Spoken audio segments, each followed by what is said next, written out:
Actualidad geopolítica y actualidad económica que analizamos en un día en el que pesa sobre todo ese anuncio de despido de Donald Trump a la gobernadora de la Reserva Federal, Lisa Cook, algo que hoy los mercados están interiorizando con cierto nerviosismo, pero tampoco con grandes movimientos. Lisa Cook, por cierto, tal y como les decíamos en esta última hora, a través de su abogado ha anunciado que demandará al presidente de los Estados Unidos. Estamos hablando de un golpe ilegítimo a la Fed, bueno, un nuevo golpe que se suma a los golpes que ya se ha llevado hasta el momento, sobre todo el jefe del Banco Central, Jerome Powell. En este caso, la bala ha ido a Lisa Cook. Mientras tanto, también estamos en un entorno en el que vamos aproximándonos hacia la próxima reunión de tipos de interés, hacia la próxima decisión por parte de la Reserva Federal y también algunos cambios respecto al lenguaje, al vocabulario que se va a utilizar para designar al Ministerio de Defensa en Estados Unidos. Donald Trump dice que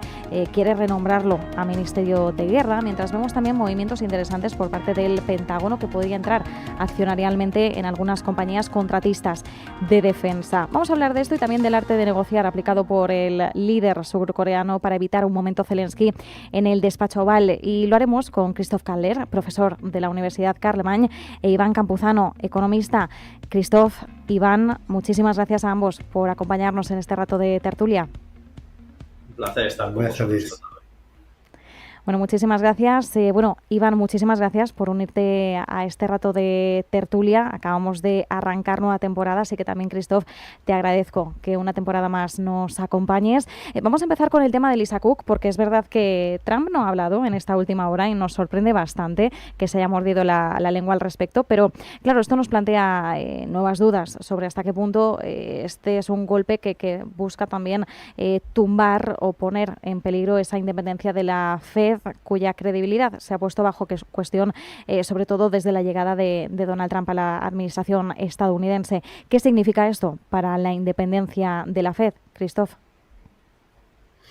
Bueno, seguramente es un golpe muy duro porque aquí se está minando la credibilidad de una institución que está condicionando no solo los tipos de intereses en Estados Unidos, pero a nivel mundial, el valor del dólar, la credibilidad del dólar, que es la divisa de referencia a nivel mundial. Menos independencia por parte de la Fed, eso implica que factores políticos estén encima de criterios técnicos, y eso puede generar y va a generar, si al final el proceso sigue su curso, un poco como en el Tribunal Supremo de Estados Unidos, donde la política estará encima de criterios económicos y independencia por parte de un organismo como la Fed. Y esto puede generar, a corto o medio plazo, muchísimas olas y muchísima incertidumbre, y reforzar la desdolarización de la economía que estamos viendo poco a poco. ¿Cómo podría, Iván, reaccionar el mercado si percibe que la Fed deja de ser ese contrapeso técnico y ahí observa cierto riesgo de que se convierta más bien en un brazo político? Aunque hay quienes ya afirman que existe ese brazo político y que no hay tanta independencia por parte de la Fed. Bueno, es que nunca ha habido independencia de la Reserva Federal desde el punto de vista en el cual los gobernadores y el propio presidente de la Reserva Federal se eligen por parte de los políticos y en este caso por parte de la presidencia. Está claro que Trump no ha podido con Jerome Powell, con el presidente, y entonces ahora intenta de alguna manera desestabilizar, en este caso, los votos de la Reserva Federal para intentar bajar los tipos de interés en septiembre. Lo que está claro es que los mercados, pues ahora mismo, a lo largo de este mes y, por supuesto, cuando arranquemos realmente el curso, que es en septiembre, pues acabaremos viendo, ¿no?, cómo pues esto impacta de una manera negativa en el dólar. Al final, lo que tenemos que tener en cuenta es que el dólar, como divisa de refugio, se concibe como refugio precisamente, ¿no?, por la seguridad y por la estabilidad de una institución tan importante, no solamente como la presidencia, en este caso de Estados Unidos, sino también por su parte de su propia presidencia. Lo que está claro también es que pues esto no deja de ser una batalla política más. En este caso, Trump se ve asfixiado por un excesivo nivel de deuda y un excesivo nivel de gasto y, lógicamente, pues rebajar los tipos de interés. Con ello, al menos intenta pues reducir esa presión que tiene en el gobierno. Lo que queda claro es que, pues igual que hemos visto muchas cosas históricas en los últimos años, de hecho, en el último mes vimos cómo 2 gobernadores votaban distinto de lo que votaba el consenso de la propia Reserva, pues lo que pretende Trump es generar más crispación, más disensión dentro del organismo colegiado y, por lo tanto, pues incluso le saliera bien, cosa que dudo, pues en este caso yo creo que acabaríamos incluso viendo el final del mandato de Powell con una dimisión suya. Bueno, y de hecho en la cultura digital del meme que vivimos hoy en día existe el meme de hemos vivido ya demasiados momentos históricos, ¿no? en estas últimas décadas, así que efectivamente, pero consolido lo que indicabas, Iván. Bueno, en el momento en el que es un político o demócrata o republicano, en el caso de Estados Unidos, el que elige al futuro jefe, bueno, pues siempre hay ese matiz ideológico, esa mancha política dentro de la independencia. Bueno, Trump probablemente cuando designó a Jerome Powell tenía otra idea en mente y luego no cuajó, ¿no? No pudo dirigir como él hubiera querido ese rumbo monetario. Por otro lado, Powell ha dejado pistas en el simposio de Jackson Hole, ese retiro que, bueno, tradicionalmente suele ser un retiro algo más calmado, donde los banqueros centrales, economistas, académicos y empresarios se reúnen, ¿no? Y ponen sus ideas en conjunto. En este caso, de nuevo, pues la política, la administración Trump se ha colado como un punto tensionador importante y el discurso de Powell fue muy escuchado y en sus palabras, pues hay quienes dicen que claramente ya apostaba por ese recorte de tipos de interés y hay quienes dicen que, a pesar de haberlo mencionado, no hay del todo claridad, aunque parece que el mercado poco a poco ya está descontando ese escenario. Christoph, ¿cuáles dirías tú que son las señales más claras que nos puede dejar Jerome Powell en Jackson Hole sobre el rumbo de la política monetaria? Entendemos que aunque puede haber un recorte que se apunta a 25 puntos básicos este 17 de septiembre, va a seguir con ese meeting by meeting, con ese data dependent, con lo cual no querrá tampoco adelantar movimientos futuros en el caso de que se lleve a cabo este recorte. Bueno, yo diría que ahora mismo en bueno, los analistas piensan que este recorte, bueno, a mediados de septiembre, bueno, hay un 80% de probabilidad que efectivamente tengamos este recorte de 0,25. El mandato de la Fed, bueno, es muy claro, tienen que primero vigilar y incentivar para que haya situación de pleno empleo, y ahora mismo en Estados Unidos es el caso, y después estabilidad de los precios. Aquí sí que hay mucho más dudas actualmente y por esto, bueno, existe el 20% de que al final los tipos no se van a recortar y se decidirá seguramente con los próximos datos de inflación si realmente se hace este paso. Yo diría que, bueno, visto el contexto y actual y la presión también por parte del gobierno de Estados Unidos hacia la Fed, hay mucha probabilidad de que sí, efectivamente estemos delante de una pequeña rebaja de tipo de interés, pero bueno, a expensa de lo que puede pasar con bueno, otros asuntos que son, por ejemplo, todas estas tasas que se están añadiendo y que poco a poco van a hacer subir la inflación. Por lo tanto, no descarto que en diciembre estemos otra vez en un aumento de los tipos porque la inflación volverá a arrancar. Iván, Bank of America ha dicho que sería un error que se produjera un recorte de tipos de interés por parte de la Reserva Federal en esta reunión de septiembre.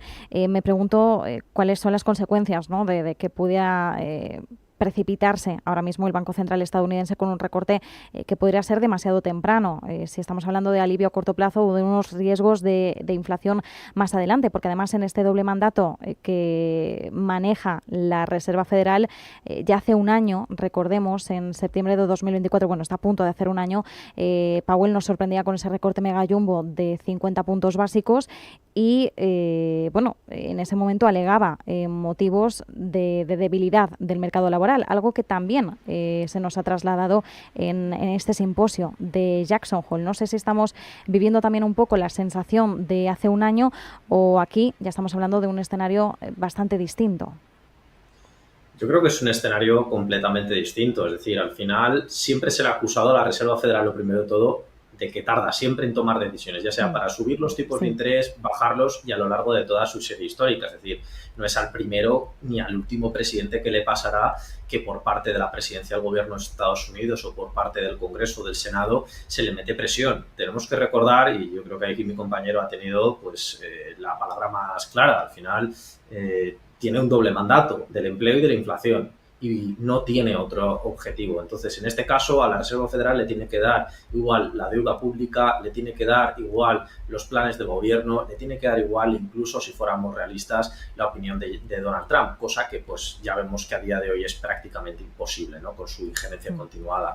Ahora bien, ¿qué es lo que ocurre? Lo que ocurre es pues que, si bien es cierto, bajar los tipos de interés tiene un efecto completamente negativo. De hecho, a principios de este año salió un informe por parte de la Reserva Federal que lo que venía diciendo es que si se hubieran recortado los tipos de interés al ritmo pues que se pretendía hacer por parte de la administración americana, podríamos incluso este año llegar al 5% de inflación. Si bien es cierto, esto no ha ocurrido y podría ocurrir ahora en el mes de septiembre, la primera bajada de tipos de interés, es más probable que nos acerquemos a un 3%. También hay unos factores positivos. El precio de los carburantes, el precio de la alimentación se ha mantenido más o menos estable. Por lo tanto, lo que es la inflación general es cierto que se verá moderada, pero lo que a la Reserva Federal, y ya lo llevo diciendo años, Jerome Powell, importa es la inflación subyacente, es decir, lo que nos afecta a nosotros como consumidores y a las empresas, la inflación más difícil de eliminar. Y ahí vemos que está aumentando mes tras mes. Yo creo que la decisión, pues lógicamente, no va a tener un efecto inmediato, porque al final, pues también los efectos de la bajada de tipos de interés suelen notarse en el mercado. Pues ha pasado 6 meses, pasado más o menos un año, ¿no? Pero lo que queda claro también es que los bancos nos dicen cosas muy distintas. Por otro lado, fíjate, te voy a dar un dato, JP Morgan nos decía esta misma mañana, actualizando sus datos, que incluso ve un recorte en septiembre y otro en el mes de diciembre. Por lo tanto, yo creo que aquí incluso puede adelantarse el resto de bancos e incluso ver más allá, viendo incluso una presión adicional a la Reserva Federal, que tan solo este año se esperaba una bajada de 1/4 de punto. Por lo tanto, yo creo que hay que ser cautelosos. Yo me mojo y creo que tan solo vamos a ver una bajada este año y dudo mucho incluso que pueda ser en el mes de septiembre, porque Powell se vengue políticamente de Donald Trump por todo lo que está haciendo. Bueno, y además, Iván, ya aprovecho para lanzarte a ti la pregunta. Claro, si se produjera una bajada de tipos de interés en septiembre, lo que podríamos esperar es una reacción positiva inmediata por parte de Donald Trump. Pero aquí nuevamente pues tendríamos esa injerencia política hacia una institución que debería ser independiente. Efectivamente. Al final, ¿debería ser independiente? Sí, pero sabemos y por experiencia en nuestro propio país, creo que lógicamente que las instituciones independientes no brillan por su ausencia. Estados Unidos no es muy distinto de nosotros y lógicamente esa presión existe, igual que existe el Banco Central Europeo por parte de muchos presidentes. Recordemos que Francia le ha pedido relajar las reglas fiscales a Alemania y eso significa meterle presión a Christine Lagarde. Es decir, esto ocurre en todos los bancos centrales del mundo. Ahora mismo, ¿cuál es la diferencia? La diferencia está en que en Estados Unidos tienen un problema de deuda, tienen un problema concretamente en este caso, de una guerra comercial que ellos mismos han generado y que por lo tanto pues se ven en una situación muy complicada. Insisto, podemos alcanzar, si no este año, el año que viene, una inflación del 3-4%. Por eso ya incluso Powell habla de desligarse del objetivo del 2% al corto plazo. Esto ya lo ha dicho en Jackson Hole. ¿Por qué? Porque al final son conscientes de que ese 2%, si fuera por las medidas que intenta aplicar Trump, probablemente no lo alcancemos en 4 o 5 años, mientras que en este caso el Banco Central Europeo, en sus últimas previsiones del mes de julio, hemos visto que alcanzamos el 2% este año e incluso el año que viene el 1,6% de media. Es decir, la diferencia es brutal entre las dos economías, entre los dos bancos centrales. Ahora bien, la injerencia, pues lógicamente ocurre en todos los bancos. Sí, desde luego. Cambiando hacia algunas empresas que últimamente están siendo protagonistas, precisamente también por hacia dónde se están encauzando los planes políticos de la actual administración. Arrancábamos la semana con aquella noticia de que Intel acordaba ceder el 10% de sus acciones a la administración Trump, y hoy el secretario de Comercio, Howard Lutnick, hablaba de que el Pentágono también podría entrar en el accionariado de compañías compañías como Lockheed Martin, RTX, Northrop Grumman, que por cierto hoy están subiendo en Wall Street, son contratistas de defensa, en medio también de un cambio de nombre del Ministerio de Defensa de Estados Unidos, que enseguida os pregunto también por vuestras sensaciones, pero en el caso de que el Pentágono pueda convertirse en inversor, estamos hablando de un nuevo complejo militar financiero, ¿qué implicaría que el Pentágono pueda convertirse en ese comprador directo de acciones de empresas ligadas a la industria militar, de empresas militares? Christophe. Bueno, eso sería para Estados Unidos una gran revolución. Yo recuerdo durante la crisis del COVID todo lo que salió, todas las noticias y los comentarios negativos cuando Obama decidió ayudar a la industria del automóvil para salvaguardar este gran patrimonio de Estados Unidos y realmente fue muy duro conseguir unas ayudas para salvar una industria que generaba muchísimo empleo. En este caso estamos hablando de un tema totalmente diferente, porque estas industrias, por ejemplo, del armamento, estamos hablando de Palantir, de Lockheed Martin, de Grumman, etcétera, funcionan muy bien y realmente el Estado americano les va a ayudar a funcionar aún mejor y a generar aún más beneficio. Eso sí que hay una contrapartida que veremos un poquito más adelante y que sería esta creación, este refuerzo de este gran lobbying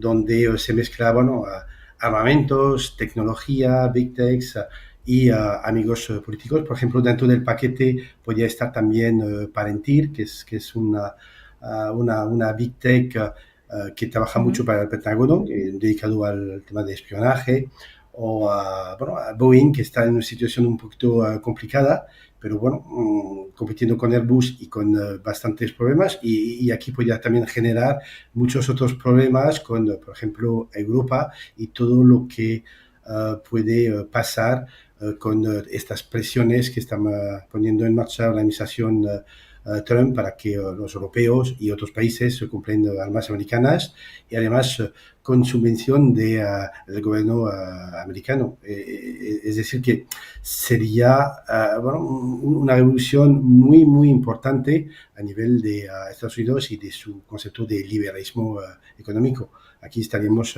hablando de una intervención muy concreta y muy directa hacia sectores estratégicos y que rompe muchísimos dogmas y principios que son muy potentes en Estados Unidos. Efectivamente, como bien indicas, Christophe, un sector muy estratégico, impacto por tanto previsto en innovación, en la propia competitividad de esta área, en el gasto público en defensa. También surge la duda, ¿no, Iván? Si estamos ante un refuerzo de la seguridad nacional o incluso también hacia un paso, por ejemplo, de la militarización del mercado bursátil, porque sabemos que efectivamente la tecnología tiene mucho músculo, pero ahora estamos hablando de un sector que en medio del actual contexto geopolítico también está viviendo pues ese momento de esplendor. Claro, pero en este caso hay que entender que Donald Trump, cuando habla de, en este caso, ¿no?, de nacionalizar, es decir, de Make America First, pues en este caso estamos también hablando no solamente de la guerra comercial, sino también de mirar hacia adentro e intentar, en este caso, hacer un intervencionismo de las empresas, porque recordemos que cuando un gobierno, por términos generales, a nivel mundial, interviene dentro de una empresa es porque tiene o dificultades financieras o porque supone un sector estratégico que está pasando por un mal momento, con lo cual se irá con el primer punto, o, en este caso, porque hay una potencia extranjera que quiere comprar las acciones, como es en el caso que ocurrió en España a través de la SEPI de Telefónica, y entonces para proteger la seguridad nacional decide en este caso el Estado intervenir. Pero es que esta no es la realidad de ninguna de estas empresas. Al final, si vamos a quiénes son los mayores tenedores de todas estas empresas, son los particulares y grandes fondos americanos. En todo caso, algún fondo noruego, en este caso, ¿no?, como podemos incluso ver, o Arabia Saudí, que pudiera tener un 2 o un 3%, pero no son empresas ni que necesiten sanearse financieramente, ni que necesiten la ayuda del gobierno. Entonces, lógicamente, esto pasa por el intervencionismo. También tenemos que recordar de dónde vienen los ingresos de estas empresas, porque también creo que es importante mencionarlo. La mayor parte de los ingresos de todas estas empresas del sector armamentístico americanas son el propio gobierno de Estados Unidos. Por lo tanto, no necesitan un porcentaje importante de los Estados Unidos dentro de su sector accionarial. Lo que necesitan en este caso es asegurarse los contratos que ya se han venido asegurando durante los últimos años. Por lo tanto, yo lo único que creo es que Donald Trump de esta manera va a intervenir, va a intentar poner consejeros, va a intentar expandir su red de influencia, como ya hemos visto que esto ocurre en otros países a través de empresas público-privadas o donde tienen participación estatal, y yo creo que es otra maniobra política para intentar asegurarse apoyos dentro del sector armamentístico que ya le apoyaba en gran medida, pero que ahora también, como se suele decir, intenta colocar a los suyos. Bueno, y es que estamos en un contexto de plena campaña electoral de cara a las elecciones de medio mandato y además, Iván, también quería preguntarte, claro, hablabas de intervencionismo, no sé hasta qué punto por parte de la administración Trump se podría alegar el interés en entrar en el accionariado de estas compañías por motivos de seguridad nacional. Claro, es que la seguridad nacional lo es todo si nos ponemos a pensarlo, ¿no? Cuando estamos hablando que cualquiera de las empresas del S&P 500 participa a nivel mundial, asegurar que los móviles de Apple, por ejemplo, pues sean seguros y que ya que todo el gobierno y prácticamente todos los gobiernos a nivel mundial trabajan con Apple, ¿cómo voy a permitir que una empresa que tiene todos los móviles de todos los gobiernos del mundo no los maneje yo, que soy el gobierno de Estados Unidos? ¿Por qué yo no voy a participar, por ejemplo, el sector farmacéutico que administra y suministra medicamentos a todo el mundo? ¿Por qué no voy a hacerlo como seguridad nacional y seguridad farmacéutica? O incluso empresas tan grandes, ¿no?, del sector alimenticio, o incluso ¿por qué no voy a nacionalizar o voy a participar de Tesla, que es la mayor productora de coches a nivel mundial eléctricos, que es un sector estratégico? Es decir, si nos hacemos esa pregunta y ponemos la excusa de la seguridad nacional, cualquier empresa me vale. Eso mismo aplíquese a España, aplíquese a Alemania o a cualquier empresa a nivel mundial. ¿Eso quién lo aplica? Lo aplica ya directamente el gobierno chino y lo vimos a través del caso de Alibaba, pero podría aplicarse a cualquier empresa de cualquier sector. Incluso voy a lanzarla más allá. La pregunta, si hay cualquier empresa, como por ejemplo estamos viendo para la producción de microchips que tenemos en Europa o en los Países Bajos, concretamente a una que es prácticamente la que nos permite generar todos los microchips a nivel mundial, asegurando esa necesidad nacional, ¿por qué Donald Trump no va a querer comprar el 10% de una empresa extranjera? ¿O por qué no va a querer comprar, por ejemplo, ACS o parte de Acciona, que participa en grandes proyectos energéticos para asegurar la energía en Estados Unidos? Es decir, que con esa excusa cualquier empresa está dentro de la bolsa de objetivos de Donald Trump. Por último, bueno, me quedan dos cuestiones, pero como nos está quedando ya poquito tiempo, luego la última pregunta voy a pediros brevedad, pero estamos viendo, bueno, hemos visto un ejercicio de diplomacia al estilo Trump, bastante curioso en el caso del líder de Corea del Sur, porque Lee, después de su encuentro con Donald Trump, admitió que se había leído el libro del arte de negociar del presidente estadounidense y que lo aplicó de alguna forma para prepararse y evitar un momento Zelensky en el despacho Oval. Christoph, a mí esto me parece bastante curioso, no sé hasta qué punto podemos hablar ya de una diplomacia de la adulación como única estrategia viable frente a un presidente que, como sabemos, es bien imprevisible. No, es exactamente esto. La diplomacia, bueno, tal como lo hemos conocido durante, bueno, los últimos 50 años, bueno, se está haciendo, bueno, una cosa totalmente, bueno, caprichosa y con, bueno, este guión que lo marca Trump. Lo curioso y yo de ese encuentro, me parece muy, muy interesante que al final a un señor como Donald Trump, bueno, hay que encargarle, bueno, misiones y una de las cosas concretas que se ha salido de esta reunión con el nuevo presidente de Corea del Sur, que por cierto inicialmente había recibido por parte de Trump algunos mensajes bueno, bastante negativos de que incendiarios, este presidente ilegítimo que ha pasado en Corea se estaba volviendo bueno, con golpe de Estado, su dictadura, etcétera, es legítimo, etcétera, etcétera. Y bueno, y este señor lo ha hecho muy bien porque con una mezcla de bueno, idolatría, una pizca de bueno, picardía, buen humor y una misión concreta de, mira, ¿por qué no encuentras a mi homólogo de Corea del Norte? Y seguro que vas a poder resolver el problema que tenemos en Corea del Sur, Corea del Norte, y el gran output de esta reunión ha sido justamente, mira, yo, Donald Trump, me voy a encontrar con el presidente, mi futuro gran amigo, el gran líder de Corea del Norte, para justamente hacer la paz entre ambos países. Y al final yo creo que ha sido una jugada muy, muy buena y muy sutil por parte del presidente Lee, y bueno, y quizás un ejemplo a seguir. Bueno, quizás ahora los distintos líderes, antes de reunirse con Donald Trump, también hagan los deberes y se dediquen a leer y subrayar con intensidad el libro del arte de negociar. Lo que pasa es que quizás esto ya canta y la administración Trump prepara otra estrategia. Ya por último, Iván, como decíamos antes, lo mencionábamos, se plantea rebautizar el nombre del Departamento de Defensa, Departamento de Guerra.